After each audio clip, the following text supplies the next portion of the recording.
इयादत, अगर कोई बीमार हो गया तो इयादत करने के लिए जाना, बीमार पुरसी करने के लिए जो जाना, हमारे पास आमतौर पर बात कराने जाना जो बोलते हैं ना, उसके ताल्लुक से कुछ बातें समझेंगे।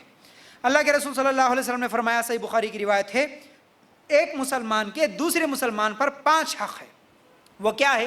पहला, सलाम का जवाब देना, मरीज की इयादत करना, जनाजे में शिरकत करना, दावत कबूल करना, छींक का जवाब देना। ये 5 हक है बोले अल्लाह के रसूल सल्लल्लाहु अलैहि वसल्लम। एक मुसलमान के दूसरे मुसलमान पर ये 5 हक है। उनमें से पहली चीज, सलाम करे तो जवाब देना, चाहे वो दुश्मन ही क्यों ना हो। आपको सलाम किया, आप उसका जवाब जरूर देंगे। उसके बाद मरीज की इयादत करना, आपके रिश्तेदार, आपके पड़ोसी, आपके दोस्त, आपकी सहेलियां अगर कोई बीमार हुए, उनकी इयादत करना, उनकी बीमार पुरसी करना, ये जरूरी है, ये हक है मुसलमान का। ऐसा नहीं है कि नहीं मेरे बच्चे बीमार हुए तो उन्होंने आए कि देखने के लिए, उन्होंने बात कर आए कि अब उनके बच्चे बीमार हुए तो मैं कहीं को जाऊं। हमारे पास ये चलता, कौन आए उनके पास जाएंगे, अदला बदला, बदला ले लेना, ये चीज़ सही नहीं है। इसी तरह जनाजे में शिरकत करना, कोई मर गया, मालूम हुआ तौहीद परस्त है, ईमान वाला है, उसकी जनाजे की नमाज पढ़ना ज़रूरी है। लेकिन हमारे पास भी ये नहीं है कॉन्सेप्ट। हमारे पास क्या है? देखने के लिए, दिखाने के लिए। कुछ लोग तो ऐसा बोलते, नहीं भाई जनाजे में गए तो पूरे रिश्तेदार मिलते ना, थोड़ा देखने के लिए तो भी होता, इसलिए चलो जनाजे में, टाइम पास के लिए जाते जनाजे में। नहीं, मैयत के लिए दुआ करने की नीयत से जाना है, ठीक है। और उन्होंने आए, हम नहीं जाते, ऐसा भी नहीं होना। दावत कबूल करना, दावत हलाल दावत, जायज़ दावत देख के अपना मुसलमान भाई कोई जायज़ दावत दिया तो ऐसी दावतों को कबूल करो, हराम और नाजायज़ दावतों को कबूल ना करे। फिर इसी तरह छींका तो छींक का भी जवाब देना, ये हक़ है, सही बुखारी की रिवायत।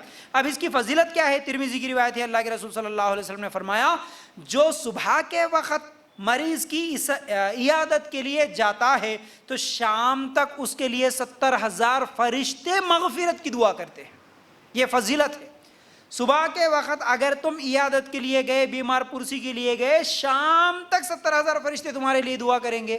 ये फजीलत जहन में रख कर जाना, क्योंकि अल्लाह के रसूल सल्लल्लाहु अलैहि वसल्लम ने यह तरीक़ा बताया, मैं अगर मेरे रिश्तेदार या मेरे पड़ोसी की बीमार पुरसी के लिए जाऊं तो मेरे लिए 70,000 फरिश्ते दुआ करेंगे, इस नीयत से जाओ, ठीक है। अच्छा, उसके बाद अल्लाह के रसूल सल्लल्लाहु अलैहि वसल्लम ने फरमाया कि अगर कोई मरीज की इयादत के लिए जाता है, फरिश्ता ऐलान करता है कि खुश हो जा, तूने जन्नत में अपने लिए एक घर बना लिया है। इब्ने माजा की रिवायत है।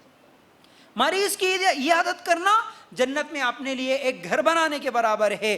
फिर इसी तरह अल्लाह के रसूल सल्लल्लाहु अलैहि वसल्लम ने फरमाया, जो मरीज की इयादत के दौरान उसके पास बैठकर 7 मरतबा कहे, सुनो हदीस सुनो गौर से, क्या करना है मरीज के पास जाकर, क्या नहीं करना ये भी बताऊंगा।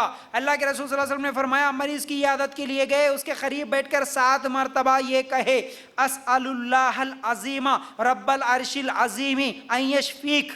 अगर ये 7 मरतबा हम कहेंगे, पढ़ेंगे, अगर इसकी वफ़ात का वक़्त नहीं आया तो अल्लाह इसके इस बीमारी से उसे आफ़ियत अता करेंगे। अबू दाऊद की रिवायत। ये दुआ इयादत करने वाले अगर पढ़ेंगे, अल्लाह उसके अगर ज़िंदगी में, उसकी तकदीर में मौत नहीं लिखा तो अल्लाह इस दुआ के बदले में उसको शिफा देंगे, उसकी बीमारी को कम कर देंगे अल्लाह ताला।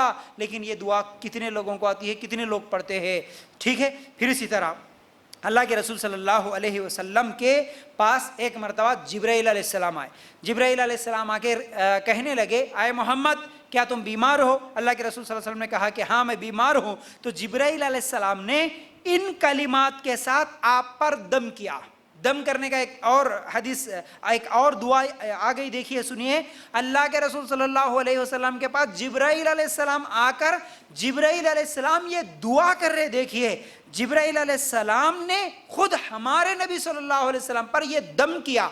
कौन से कलिमात थे जिब्राइल अलैहिस्सलाम ने दम किया? वो ये है, बिस्मिल्लाहि अर्क़ीका मिन कुल्ली शैइन युज़ीका मिन शर्रि कुल्ली नफ्सिन औ ऐनि हासिदिन अल्लाहु यशफीका बिस्मिल्लाहि अर्क़ीक।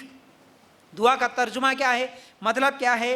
अल्लाह, इसका तर्जुमा देखिए, अल्लाह के नाम के साथ मैं आपको हर उस चीज से जो आपको तकलीफ देती है और हर नफ्स या हर हासिद की नजर की बुराई से दम करता हूं, अल्लाह आपको शिफा अता करे। अल्लाह के नाम के साथ मैं आपको दम करता हूं। सही मुस्लिम की ये हदीस है। तो ये दुआ हमको भी याद हो, हम भी किसी मरीज के पास इयादत करने के लिए जाएं तो ये दुआएं पढ़ें, इसके बदले में अल्लाह ताला उसकी बीमारी को इंशाअल्लाह शिफा करेंगे। समझ रहे ना? तो ये दुआएं याद कर लेना चाहिए हमें। फिर इसी तरह अल्लाह के रसूल सल्लल्लाहु अलैहि वसल्लम ने फरमाया, जब तुम किसी मरीज या मैयत के पास मौजूद हो तो सिर्फ अच्छी बातें कहो, क्योंकि फरिश्ते कही हुई बातों पर आमीन कहते हैं। सही मुस्लिम की रिवायत। क्या मालूम हुआ?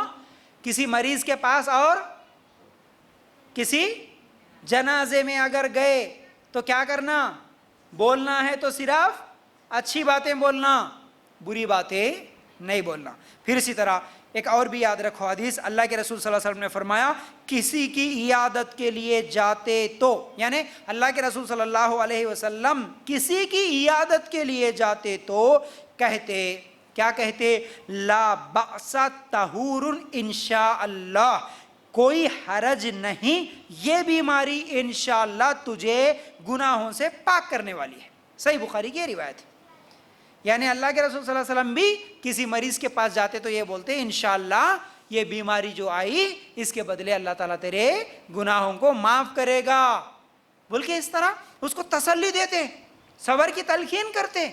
ये हमें करना है। लेकिन हमारे पास जो होता है मामला पूरा उल्टा होता है। हम किसी मरीज के पास गए, पहले तो ये देखते हैं कि उन्होंने हमारे पास आए या नहीं आए। दूसरा, अगर आए भी तो मालूम हुआ हॉस्पिटल में चले जाते, या फिर घर के पास है वो बीमार तो घर के पास चले जाते। जाने के बाद क्या करते?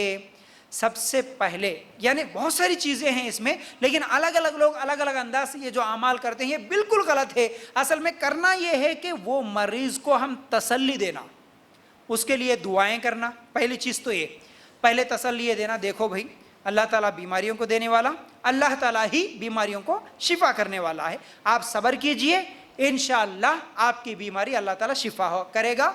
और हम भी दुआ करेंगे अल्लाह आपकी बीमारी को शिफा करे। ये दुआएं दे, अल्लाह के ऊपर भरोसा करने की उसको तलखीन करें, अल्लाह पे भरोसा रखने की बात करें, और उससे भी कहें कि वो भी दुआएं करें, ठीक है। और उससे कहें कि क्या आप बीमार है लेकिन नमाज पढ़ रहे या छोड़ रहे, हॉस्पिटल के बेड पे है कोई बात नहीं, लेकिन नमाज माफ़ नहीं है, आप नमाज पढ़ो, नमाज पढ़ के आप दुआ करो, अल्लाह ताला आपकी भी दुआ कबूल करता। ये बात भी बोले, ठीक है। लेकिन हमारे पास जाने से आते सीधा जाते हम लोग क्या करते, वो जितने भी रिपोर्ट्स रहते, एक्सरे रहते, वो सब चीज़ें पहले जाके हम लोग खुद डॉक्टर्स बन जाते, वो निकाल के देख लेते, क्या है, कहते कुछ भी नहीं दिख रहा ना यहाँ पर, यहाँ ऐसा है ना, वहाँ वैसा ना, ये देख लिए, एक फतवा दे दिए। दूसरी चीज़ क्या बोलते, अक्सर औरतें ऐसी होती हैं, औरतें ख़ास तौर से, मर्द बहुत कम होते हैं लेकिन औरतें ज़्यादा ऐसी बातें बोलती है, ऐसी बीमारी है कितने दिन से है, 8 दिन से है, कहाँ तकलीफ हो रहा, पेट में तकलीफ हो रहा, ऐसी बीमारी। माँ हमारे पड़ोसी में भी ऐसी जी 8 दिन बेचारी तड़प तड़प के मरीज गई, आखिरी में बीमार के पास जाके आप ये बोलेंगे कि उन्होंने मर गए, अब वो बीमार आधा वहीं पर मर जाता, फिर आपकी बातों से मर जाता, उन्होंने मर गए, कहते मैं भी मर जाता। नहीं बोलना ऐसी बातें। हकीकत में अगर उसको मरने वाली बीमारी है तब भी नहीं बोलना उसको तो हिम्मत देना है, असल में अल्लाह पे भरोसा दिलाना है उसको। हाँ है उन्होंने तड़प तड़प के मर गए, ऐसी बीमारी है, कितने जगह बता लिए तो भी कम नहीं हुआ बेचारों को, ये वो बातें।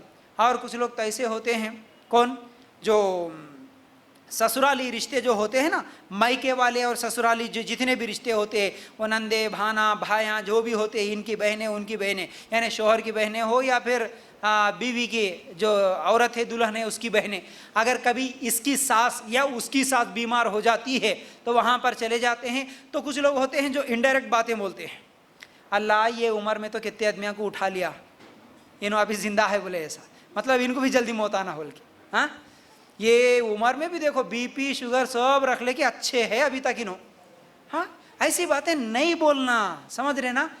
तो बहरहाल और कुछ लोग ये होते हैं कि जाने साथी से उनका काम ही होता, पहले जाते क्या देख रहे जी बाजी, या डॉक्टर ये इलाज ये दवाएं बोल के क्या कर रहे, पहले खाली एक मन्नत दिल में एक सोच लो, हाँ, वो 1 रुपया 2 रुपये कुछ तो भी रहे तो वो हरे कपड़े में डाल के पहले मन्नत मान लो आप कि अगर तुम्हारी बच्ची की बीमारी शिफा हो गई तो वहां जाके न्यास करते बोल के पहले दिल में इरादा कर लो, पहले जाके शिर्क की दावत देते।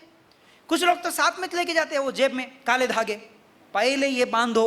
खासतौर से जिनका एक्सीडेंट होता है ना, जिनके पैर को पट्टी होती है, आप देखे होंगे अक्सर लोग पैर को पूरी सफेद पट्टी होती, नीचे काला धागा घुंघरुओं के साथ बंधा हुआ, एक्सीडेंट हो गया, हाथ को हरे कपड़े में तावीज लपटा हुआ, ये साथ में ले जाते कुछ लोग तो कि ये बांधो। अरे एक्सीडेंट को और ये तावीज को क्या ताल्लुक है भाई? तावीज से शिफा हो जाती है तो फिर वो पट्टी कहीं को, वो डॉक्टर के पास जाना कहीं को, वो इलाज कहीं को, घर में बिठा लो, तावीज़ा बंधा लो, फिर कम हो जाएगा। ऐसा नहीं है। ये शिर्क की तरफ किसी को दावत नहीं देना। अगर कोई शिर्क की तरफ दावत दे भी रहा, हमारे आंखों के सामने देखे अगर हम लोग, तो पहले रोक देना, नहीं नहीं अल्लाह पे भरोसा करो, यह शिर्क है, यह गलत है, आप नहीं जा सकते। इस तरह उनको वहां पर तौहीद की दावत दो, उनको दीन की तरफ बुलाओ ऐसे हालात में। लेकिन हमारे पास अफसोस, बीमार पुरसी के लिए जाने वालों की किसी की जुबान से अल्लाह नाम भी नहीं निकलता। अक्सर अल्लाह पे भरोसा करना बोल के नाम भी नहीं निकलता। क्या मशवरे देते, ये डॉक्टर नहीं तो वो डॉक्टर के पास जाओ, यहाँ नहीं तो हैदराबाद जाओ, हैदराबाद नहीं तो हाँ फलान जगह जाओ, ये एक्सरे कराओ, वो एक्सरे कराओ। कुछ लोग तो ऐसे होते, वो घर के जड़ी बूटियां अपने जेब में डाल लेके आते रहे, क्या खाते जी वो गोलियां, हाँ मैं लेके आया, देखो जबरदस्त दवा है बोल के उन्हें लेके आता, वो दवा खा के उन्हें मर जाता। कई लोग हैं अच्छे अच्छे इलाजों को रोक देते हैं, ये अपनी तरफ से कुछ तो भी डॉक्टर बन के लेके जाते हैं। तो ये तमाम चीज़ें ना हो,